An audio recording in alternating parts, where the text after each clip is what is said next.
সামনে আগাইলেন, যুদ্ধ করলেন। যুদ্ধ করে এক পর্যায়ে খাইবার বিজয় হয়ে গেল। সুবহানাল্লাহ পড়েন। খাইবার দুর্গ দখল হয়ে গেল। কাফেররা পলায়ন করে সুড়ঙ্গ রাস্তা দিয়ে পিছনে চলে গেল। খাইবারের মধ্যে ইসলামের ঝান্ডা উত্তোলন হয়ে গেল, পতাকা উত্তোলন হয়ে গেল। হযরত আলী রাদিয়াল্লাহু আনহু এই লোহার কপাট যেটা এতক্ষণ ডাল বানায়া হাতে নাড়ায়া ছড়ায়া যুদ্ধ করলেন, এটাকে একটা ফিক্কা মাইরা ডিলা মাইরা জোরে ফালায়া দিছে। ডিলা মাইরা যে ফালায়া দিছে, ফালানোর পরে লোহার গেটটা 80 গজ দূরে গিয়া পড়ছে। আল্লাহর হাবিবের কাছে সংবাদ চলে আসছে, নবী গো আপনি জানেননি আপনার আলী আজকে কি কারামতি দেখাইছে। আল্লাহর হাবিব দুর্গত বিজয় হয়েছে আজকে 6 দিনের মাথায়, কিন্তু এটা তো স্বাভাবিক কথা। আশ্চর্যের কথা হলো আপনার আলী দুর্গের লোহার কপাট দিয়া যুদ্ধ করছে। আল্লাহ রসুল সৈন্যবান। আল্লাহ রসুলের কাছে হযরত আলী গেলেন, মুস্কি মুস্কি হাসেন। মুস্কি মুস্কি হাইসা গিয়া আল্লাহর হাবিবের তলোয়ার জুলফিকারে চুমু খাইলেন। খায়া বলেন, ইয়া রাসূলুল্লাহ, এই যে নেন আপনার তলোয়ার, আপনার আমানত আপনার কাছে ফেরত দিলাম। আল্লাহ রসুল জুলফিকার হাতে নিয়ে আল্লাহ রসুল ডাক দিয়া বললেন, আলী কি ব্যাপার, কি শুনলাম, কি শুনলেন? লোহার কপাট দিয়া নাকি ডাল বানায়া যুদ্ধ করছে? হযরত আলী কই, জি হ্যাঁ ইয়া রাসূলুল্লাহ। আল্লাহর হাবিব বলেন, কেমনে সম্ভব? একজন মানুষ 20 গুণ ওজনের লোহার কপাট হাত দিয়া বা ডাল বানায় ব্যবহার করে, ডাইনে বামে সামনে পিছনে এভাবে লাড়াচাড়া করে, মানুষ কিভাবে সম্ভব? হযরত আলী বলেন, ইয়া রাসূলুল্লাহ আপনার কি বিশ্বাস হয় না? আল্লাহর হাবিব বলেন, আমার সাহাবীরা আমার কাছে আয়েশা বলছে, আমি তো অবশ্যই বিশ্বাস করি, তবে আলী রে আমার মনটা চায় আমি একটু স্বচক্ষে দেখতে। বলেন সুবহানাল্লাহ। হযরত আলী কই, নবী এটা কোনো ব্যাপার? জিদারে যুদ্ধের ময়দানে বাতাসের সাথে ঘুরাইলাম, এটা দেখানো কোনো ব্যাপার চলে না আমার সাথে। আল্লাহ রসুলকে নিয়ে গেলেন মাঠের মধ্যে, গিয়া বলেন, এই যে দেখেন এই জায়গায় এখনো পড়ে আছে, ওই যে আমি হাতি দিলাম এরা ফিক্কা মেরা ফলাইছি, এই যে দেখেন কোনা মাটির নিচে গিয়া রইছে। আল্লাহর হাবিব বললেন, আলী এটাই কি সেই গেট যেটা তুমি হাতের মধ্যে নিয়ে যুদ্ধ করেছো, বাতাসে নাড়াচাড়া করেছো? বলে, হায়া জি হায়া রাসূলুল্লাহ। আল্লাহর হাবিব বলেন, আলী এত বড় গেট কিভাবে আবার তুমি বাম হাতে নাড়াচাড়া করছো, দেখাও নাই? হযরত আলী কই, না কোনো ব্যাপার নেই। হযরত আলী গিয়া বাম হাত দিয়ে একটা কোনায় ধইরা টান দেয়, টান দেয়, টান দেয়, কিন্তু লোহার কপাট 1 ইঞ্চি উপরে ওঠে না। হযরত আলী আল্লাহর হাবিবের চেহারা দিকে তাকান, খাটো মানুষ শর্মিন্দা হয়ে গেছে। আল্লাহর হাবিব উঁচা মানুষ, শর্মিন্দা হয়ে গেছে। আল্লাহর হাবিব বলেন, আলী শর্মিন্দা হওয়ার কারণ নাই, আবার চেষ্টা কর। এবার আলী 2 হাতে চেষ্টা করলো, হয় না। আবার তাকাইছে, লজ্জা পাইতেছে, যেটা বাম হাতে 2টা বাতাসের লগে ঘুরাইলাম, বাম হাতে টান দিয়া যেটা গেট থেকে ভাঙ্গা নিয়ে আসলাম, এটা এখন 2 হাতে টান দেই কিন্তু মাটি থেকে উঠে না। কিরে কি ব্যাপার? তখন কি হইল, এখন কি হইতেছে? আল্লাহর হাবিব বলেন, আলী আবার চেষ্টা করো। হযরত আলী তৃতীয়বার 2 হাত ধরে শরীরের সবটুকু শক্তি দিয়ে এমন জোরে টান দিছে, কিতাবের মধ্যে আসছে এত জোরে টান দিছে, টান দেওয়ার পরে শরীরের প্রত্যেকটা পশমের গোড়া গোড়ায় ঘাম বের হয়ে গেছে, কিন্তু 1 ইঞ্চিও ওঠে নাই। হযরত আলী দাঁড়ায়া কয়, ইয়া রাসূলুল্লাহ বুঝলাম না এটার আসল হাকিকত কি?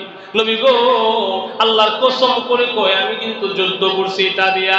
আল্লাহর হাবিব বলেন, আলী অবশ্যই তুমি যুদ্ধ করেছো, তাইলে তখন লড়াইতে পারলাম, এখন পারি না কেন?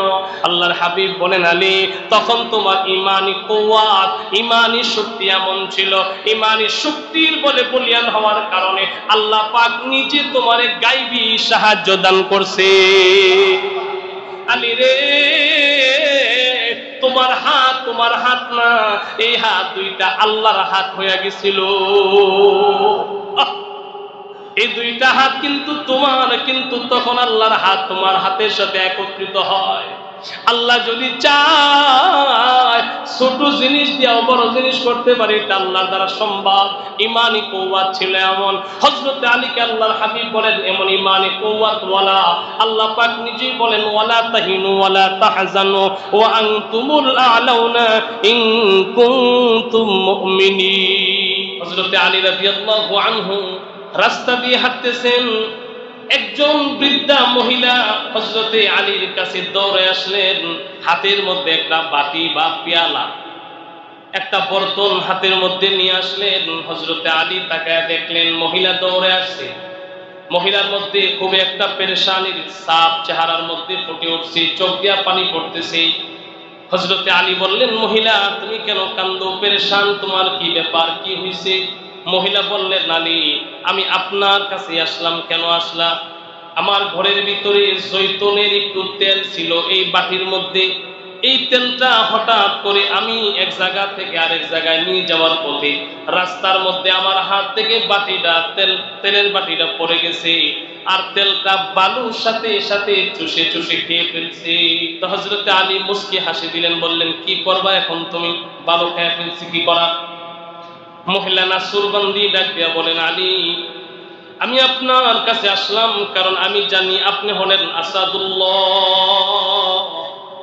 আপনি হলেন শেরে খুদা আলী, আপনি হলেন আল্লাহর ভাগ। সুবহানাল্লাহ পড়েন।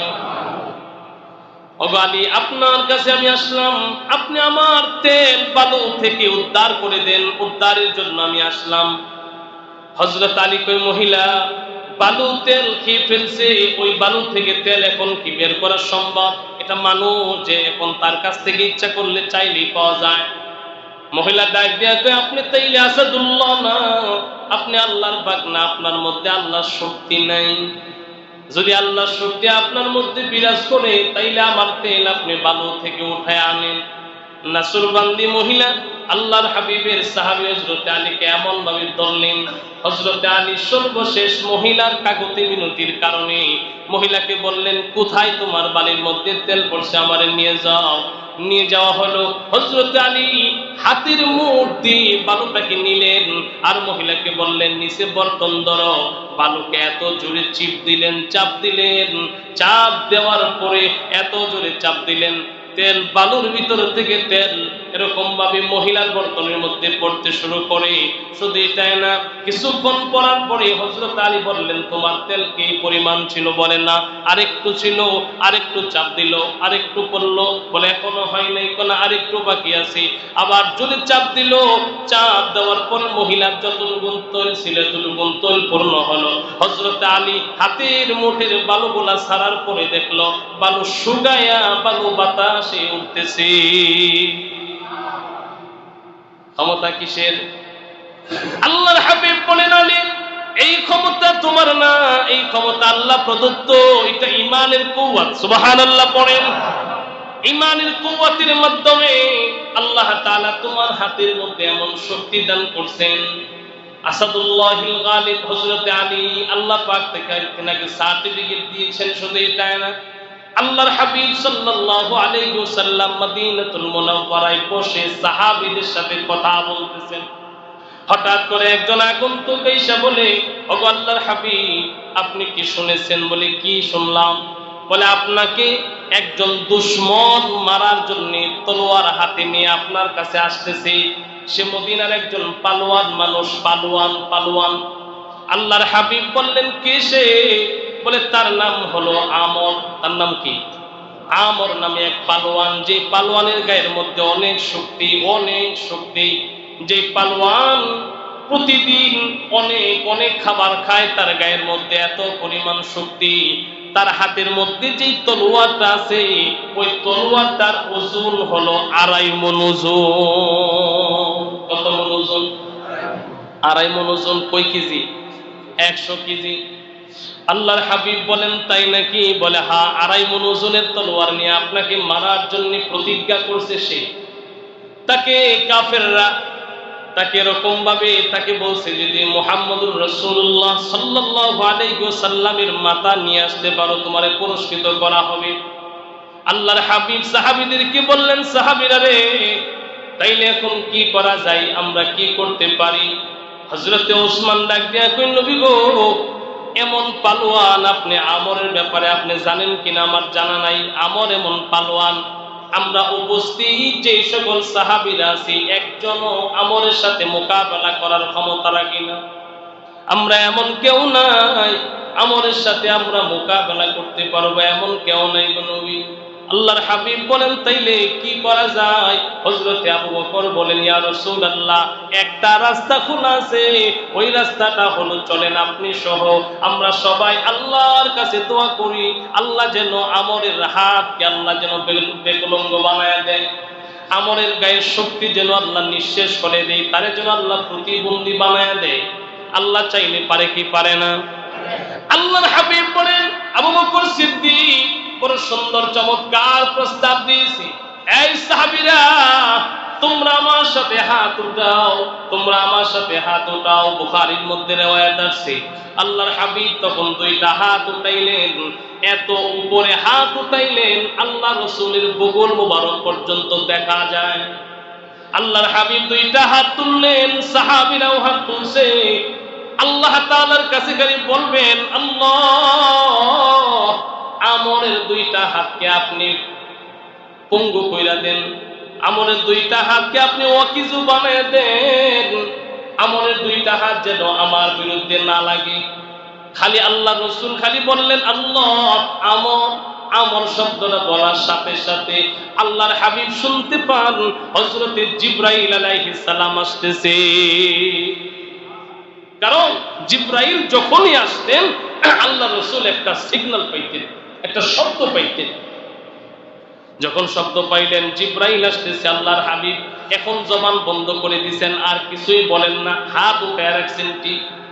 কারণ আল্লাহর হাবিবের ভিতরে একটা আতঙ্ক বিরাজ করছে, হাই এই মুহূর্তে জিবরাইল আসতেছে, আমি মাত্র আমরের জন্য দোয়া করব, বদদোয়া করব, কি নিয়ে আসে জিবরাইল দেখার দরকার তো। হযরতে জিবরাইল মুহূর্তের ভিতরে আসলেন, আল্লাহর হাবিবকে সালাম দিলেন, সালাম দিয়া বললেন নবী গো আল্লাহ তাআলার আদেশ আপনি হাত নামান, হাত নামান।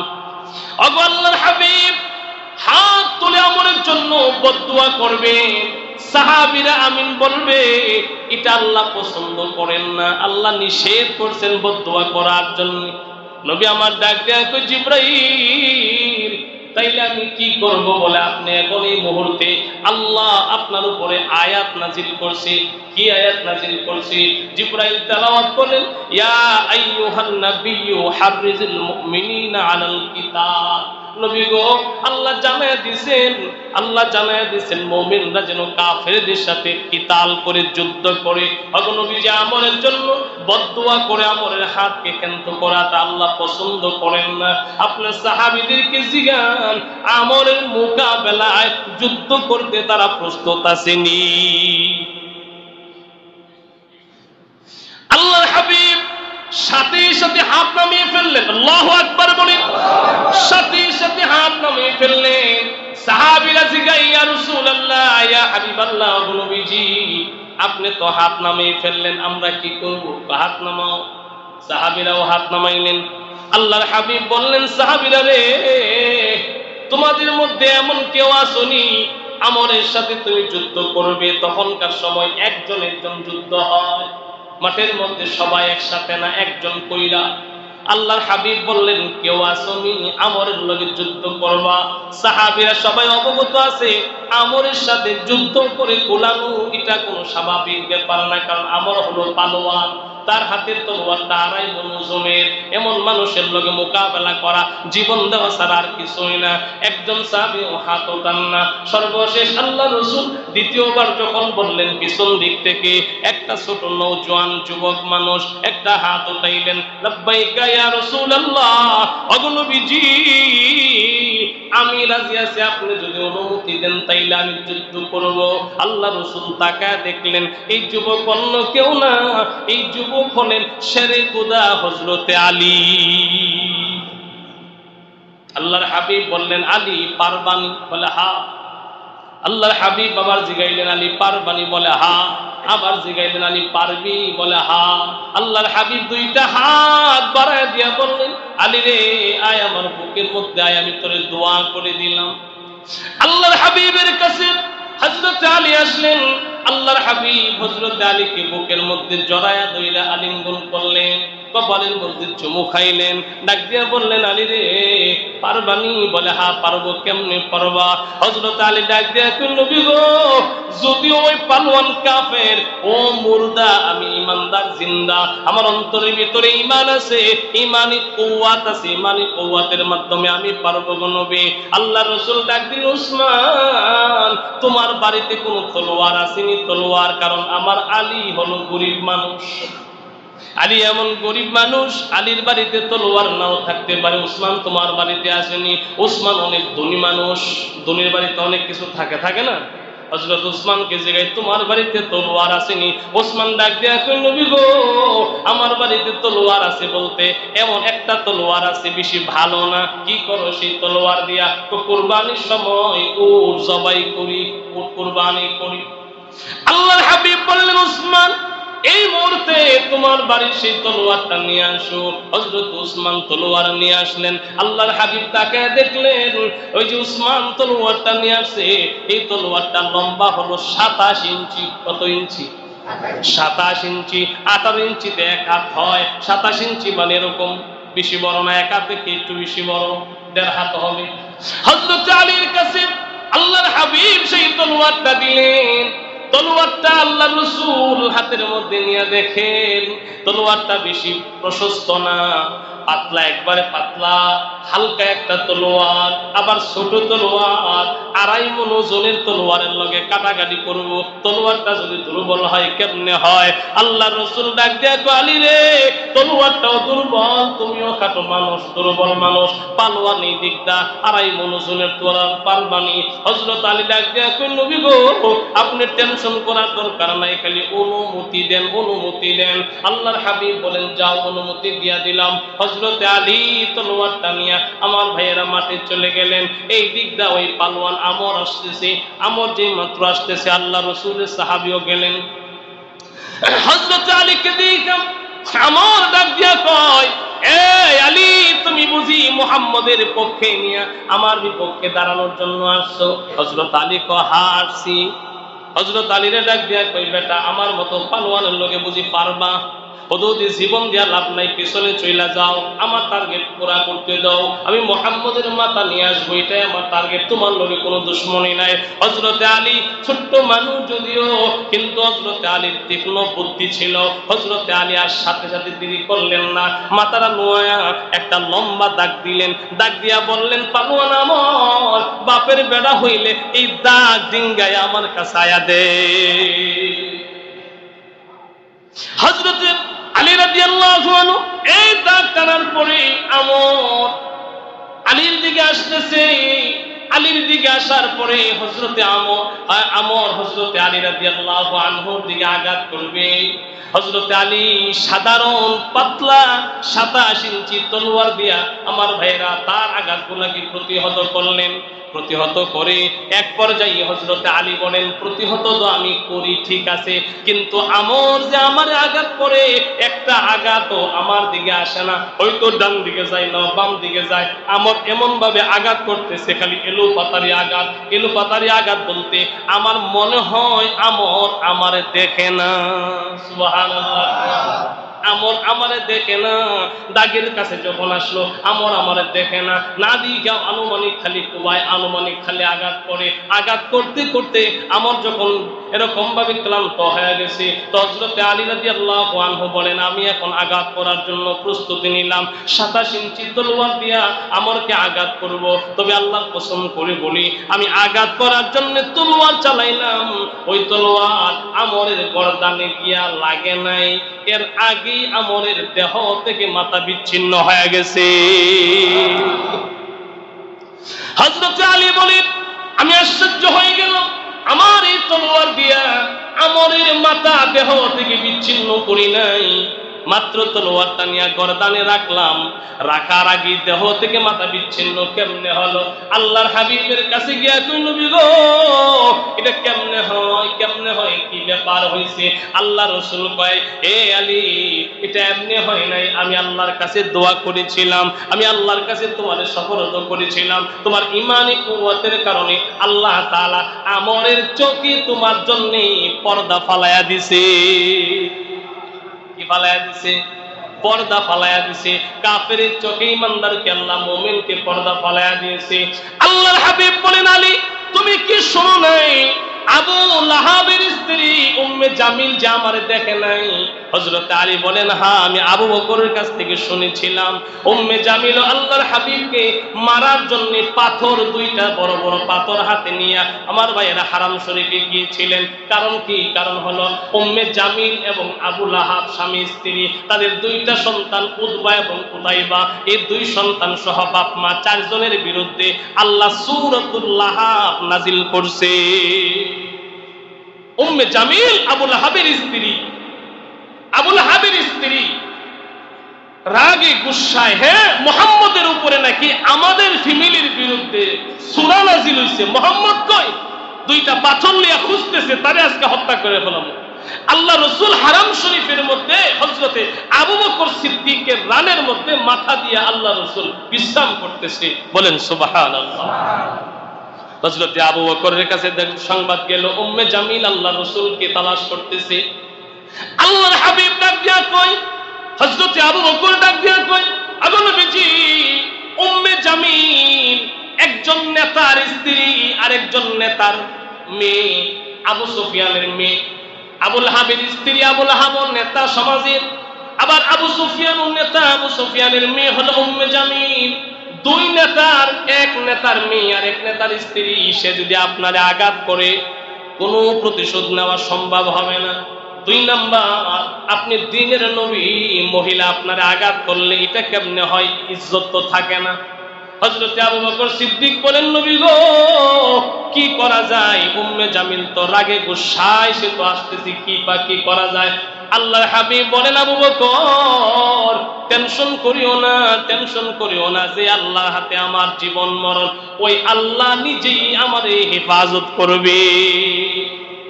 আল্লাহর হাবিব আর দেরি করলেন না। আবু বকর সিদ্দিকের মা রান থেকে মাথা উঠায়া আবু বকর সিদ্দিকের পাশে বইসা আল্লাহর হাবিব গুনগুন সুরে কোরআন তেলাওয়াত করে। আল্লাহর হাবিব যখন কোরআন তেলাওয়াত করে, কোরআন তেলাওয়াতের আওয়াজ হচ্ছে, আল্লাহর হাবিব পাশেই বসে আছে।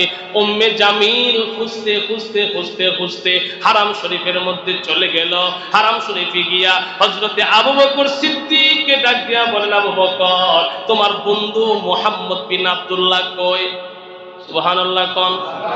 মসজিদের ভিতরে যদি এখানে একজন লোক বসা থাকে, তার পাশেই যদি আর একজন বসা থাকে, মসজিদে ঢুকলে একজনকে দেখবো না দুজনকে দেখবো? হযরত আবু বকর সিদ্দিক বলেন উম্মে জামিল মসজিদে হারামের ভিতরে ঢুকে আমারে জিগায় এই আবু বকর তোমারে দেখি, তোমার বন্ধু মুহাম্মদ কই? তারে তো দেখি না। হযরতে আবু বকর কয় আল্লাহ রাসূল যে কইছে আমার আল্লাহ আমারে হেফাজত করু, এটাই মনে হয় তার প্রমাণ। হযরতে আবু বকর কয় উম্মে জামিল যেহেতু দেখে না তাইলে আমি বলার কি দরকার? মিসাও বলে নাই, হেসাও বলে নাই। আবু বকর কয় উম্মে জামিল তোমার দুশমন হলো মুহাম্মদ সাল্লাল্লাহু আলাইহি ওয়াসাল্লাম, আমারে জিগাও কেন? তুমি বিছরায়া বার করো না। উম্মে জামিল গোটা মসজিদ ঘুরে ঘুরে ঘুরে ঘুরে আমার ভাইয়েরা কয়েকটা বকাবাজি যাই করলো, কইরা আবার বাড়িয়া জাগার কয় আবু বকর পাইলাম না, তারে পাইলাম না। যদি পাইতাম তাইলে আমাদের বিরুদ্ধে সূরা নাজিল হওয়ার, আয়াত নাজিল হওয়ার প্রতিশোধ আজকে নিতাম, দেখা দিতাম। আমাদের বিরুদ্ধে তার খোদা আয়াত নাজিল করলে কেমন হয়? হযরত আবু বকর বলেন ও উম্মে জামিল যখন চলে গেল, আল্লাহর হাবিবকে জিজ্ঞাসা করলো ইয়া রাসূলুল্লাহ আমি যেমন ভাবে বসা আপনিও তেমন ভাবে বসা, বরং আমি চুপচাপ, আপনি কোরআন তেলাওয়াত করতেছেন। নবী আমারে দেখতেছে, আপনারে দেখে না, বরং আপনি জোরে জোরে কোরআন তেলাওয়াত করতেছে। আপনারে দেখারও কথা, আওয়াজও শোনার, কিন্তু আপনারে দেখাও না, আওয়াজও শুনে না, কেমন হইল? আল্লাহ রাসূল বলে আবু বকর আল্লাহর কোরআনের মধ্যে এমন একটা আয়াত আছে, যে আয়াত পড়লে আল্লাহ পাক বলেছেন, নবী গো, কোন মানুষ যদি ওই আয়াত যদি সকাল সন্ধ্যা পাঠ করে, সারা দিন সারা রাত, আল্লাহ কুদরতি হাতে তার জান এবং মালের হেফাজত করবে। হযরত আবু বকর ডাক দেয়া কইল, নবী গো, কোন আয়াত আপনি বলতেছেন? বলে, আমি যে আয়াত তেলাওয়াত করলাম। হযরত আবু বকর বলে, কোন আয়াত তেলাওয়াত করলেন? আল্লাহর হাবিব বলেন, এই আয়াত অন্য আয়াত না, এই আয়াতটা হলো আয়াতুল কুরসি। আল্লাহ রাসূল কয়, আমি কেমনে তোমারে দেখবো জানো? তোমার যুদ্ধের ময়দানে পাঠায়া আমি আয়াতুল কুরসি তোমার জন্য কইরা তোমার জন্য অক্ষ করে দিলাম। আয়াতুল কুরসির বদৌলতে ওই আমর নামক পালোয়ান তোমারে দেখতে পাই নাই। আমার ভাইয়েরা, শুধু এটা না, আল্লাহর হাবিবের সাহাবী হযরত আলী রাদিয়াল্লাহু আনহু ঈমানে কুওয়াত এমন বেশি ছিল, খাইবারের যুদ্ধের দিকে তাকাইলে বোঝা যায়, খাইবারের যুদ্ধ ইসলামের বড় একটা যুদ্ধ, ঐতিহাসিক যুদ্ধ। 5 দিন পর্যন্ত যুদ্ধ চলতেছে, সকাল থেকে সন্ধ্যা 5 দিন যুদ্ধ চলতেছে, কিন্তু যুদ্ধের ময়দানে জয় পরাজয় কোনোটাই নাই। কাফেররা খাইবারের দুর্গের ভিতরে অবস্থান করে, দুর্গের ভিতর থেকে বের হয়ে তারা হামলা করে, হামলা করার পরে যখন পাল্টা হামলা আসে, তখন তারা সবাই দৌড়ে আবার দুর্গের ভিতরে আইসা দুর্গের প্রধানতম ফটক, প্রধানতম গেট আটকায়া দেয়। ভিতর থেকে গেট আটকায়া দিলে এখন সাহাবীরা সামনে আগাইতে পারে না। 5 দিনের মধ্যে আল্লাহর হাবিব একদিনের সেনাপতি ছিলেন, কিন্তু ওই দিনও যুদ্ধে বিজয় অর্জন হয় নাই, পরাজয় জয় কোনোটাই নাই। হযরত আবু বকর সিদ্দিক সেনাপতি ছিলেন, ওখানেও ওই দিনও যুদ্ধে বিজয় হয় না।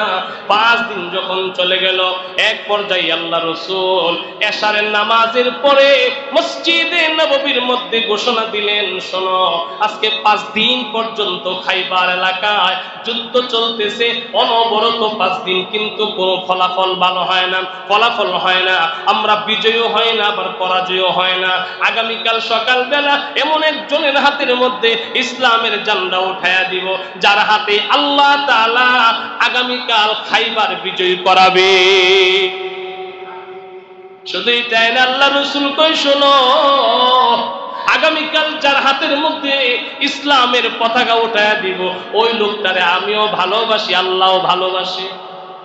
শুধু তাই না, হযরত ওমরকে সম্বোধন করে বলে, ওমর, আগামীকাল যার হাতের মধ্যে ইসলামের ঝান্ডা উঠায়া দিব, ওই লোকটাকে আল্লাহ জান্নাতি বইলা ঘোষণা দিছে। হযরত ওমর এশারের নামাজ পড়ে সাহাবীরা যার যার বাড়িতে চলে গেছে। হযরত ওমর বলেন, ওই রাত সারা রাত আমি ঘুমাই নাই। সারা রাত ঘুমাইতে পারি নাই কেন? বলে, সারাটা রাত পরে চিন্তা করলাম, হায়রে, কে জানি রে, ওই দিন আগামীকাল সকালের সেনাপতি কে জানি, কোন ভাগ্যবান ব্যক্তি জানি, যারে আল্লাহ মহাব্বত করে, নবী মহাব্বত করে, যার জন্য আল্লাহ জান্নাত বানায় রাখছে, যার হাতের মধ্যে খাইবারের দুর্গ দখল হবে, বিজয় হবে। কোন মানুষটা জানি, না জানি সেই মানুষটা আমি ওমর হই কিনা। সারা রাত ওমর ঘুমাইতে পারে না। ফজরের আজান হয়ে গেল, সব সাহাবীরা মসজিদে নববীর মধ্যে উপস্থিত হয়ে গেলেন। সকল সাহাবীরা নামাজের পরে অপেক্ষা করেন, আল্লাহর হাবিব কার নাম ঘোষণা করবে, কার নাম বলবে। আল্লাহ রাসূল মেহরাব থেকে নামাজ শেষ করে দাঁড়াইলেন।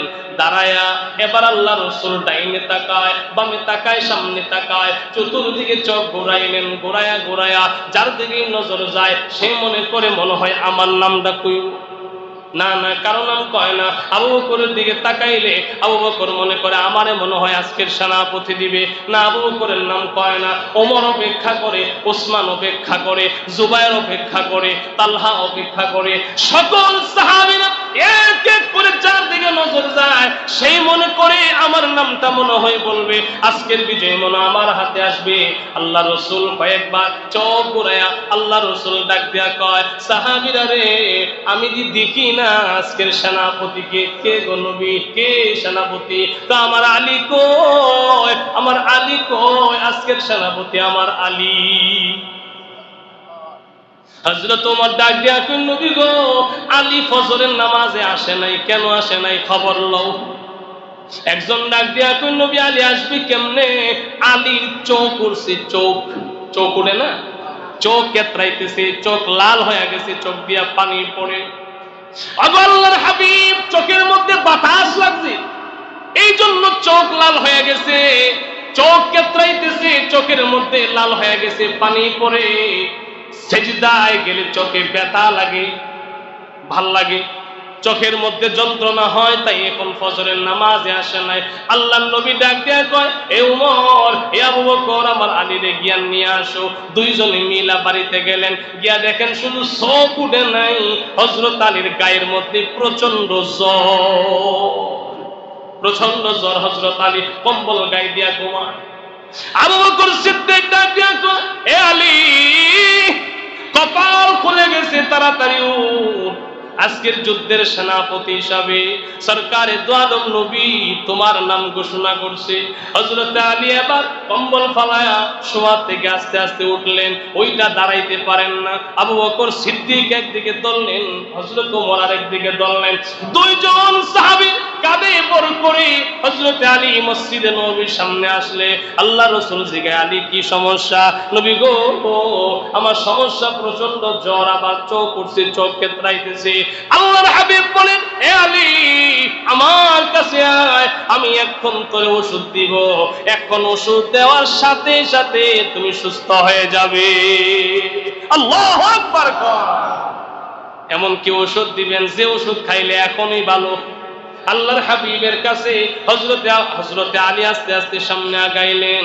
আল্লাহ রাসূল নিজের জবান থেকে জিহ্বা মুবারক থেকে একটু লালা বের কইরা হযরতে আলীর দুই চোখে লাগায়া দিলেন। হযরতে আলী বলেন দুনিয়ার মানুষ, আল্লাহর কসম করে বলে নবীর জিহ্বার লালা আমার চোখে লাগানোর সাথে সাথে মনে হয় চোখ দুইটা আগে থেকেও বেশি পাওয়ারফুল হয়ে গেছে। নবীর জিহ্বার লালার মধ্যে পাওয়ার আছে না নাই? আল্লাহর হাবিব যখন লালা মুবারক হযরত আলীর চোখের মধ্যে লাগায় দেয় আর কপালে চুম্বন করে, হযরত আলী বলেন আমার জ্বরও ভালো হয়ে গেছে, চোখ ভালো হয়ে গেছে, মনে হয় আমার গায়ে অনেক শক্তি। আল্লাহর হাবিব নিজের হুজরাখানায় গেলেন।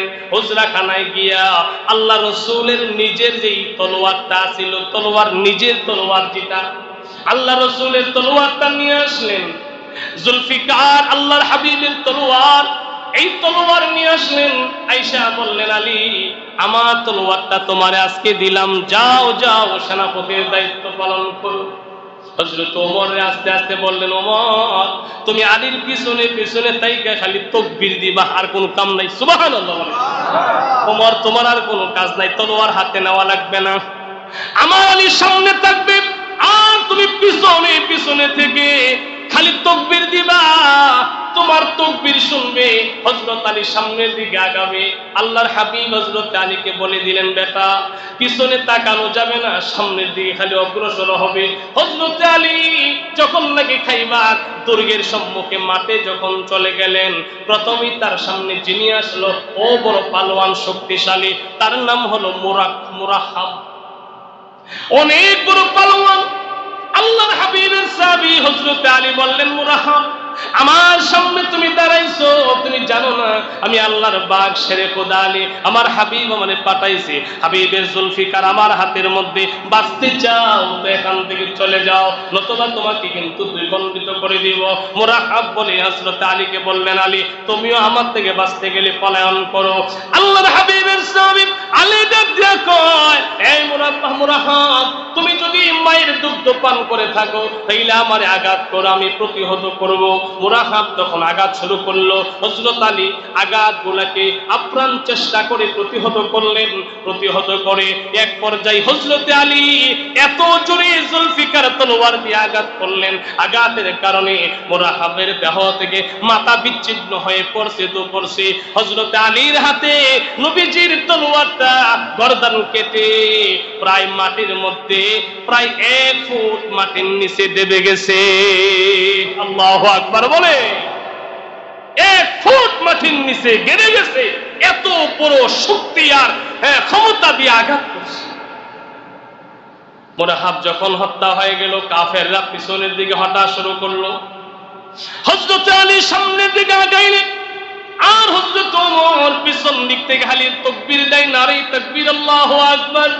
হযরত আলী সামনের দিকে আগাইতে আগাইতে যুদ্ধ করতে করতে করতে করতে এক পর্যায়ে হযরত আলীর হাতের মধ্যে যে ডাল ছিল, ডালটা ভেঙে পড়ে গেছে। আঘাত ফিরাইতে ফিরাইতে, তলোয়ারের আঘাতে আঘাতে ডালটা খণ্ড বিখণ্ড হয়ে ভেঙে পড়ে গেছে। এবার হযরত আলীর হাতে তো শুধু তলোয়ার আছে, কোনো ডাল নেই। হযরত আলী তাকা দেখলেন সামনেই খাইবারের বিশাল দুর্গ। খাইবারের বিশাল দুর্গের প্রধান গেট, লোহার কপাট। কিতাবের মধ্যে লেখে খাইবারের এই দুর্গের লোহার যে গেট ছিল, দুইটা গেটের ওজন ছিল প্রায় 40 মণ ওজন। কত মণ? 40 মণ ওজনের দুইটা লোহার কপাট। লোহা, পিতল, নানান রকমের ধাতু দিয়ে এটা মিশ্রণ করে বানাইছে, ইয়ামান থেকে নিয়ে আসছিল তারা। হযরত আলী সামনের দিকে অগ্রসর হয়ে ওই লোহার কপাট ধরে এমন জোরে চাকিয়ে দিলেন, এমন জোরে টান দিলেন, আর তলোয়ারের আঘাতে এরকম ভাবে আরে দিলেন, মুর্শা দিলেন। এক পর্যায়ে হযরত আলীর হাতের মধ্যে লোহার দুইটা কপাট থেকে একটা চলে আসছে। লোহার একটা কপাট নিয়ে দুর্গের কপাট, কত বড় গেট, একটার ওজন প্রায় 20 মণ ওজন। এত বড় লোহার গেট নিয়ে হযরত আলী বাতাসের সাথে ঘোরায় ঘোরায় কাফেরদের সাথে যুদ্ধ করে, আর যখন দুর্গের লোহার কপাট যখন ভেঙে হাতে নিয়ে নিল, কাফেররা এবার চিন্তা করে এত বড় পালোয়ান জীবনে দেখি নাই। হায় হায়, কাফেররা এবার পালানো শুরু করলো, পলায়ন করতেছে। হযরত ওমর বলেন, আলী, আমার জীবনে মক্কা এবং মদিনায় তোমার মতো এমন পালোয়ান আমার জীবনে দেখি নাই। আল্লাহ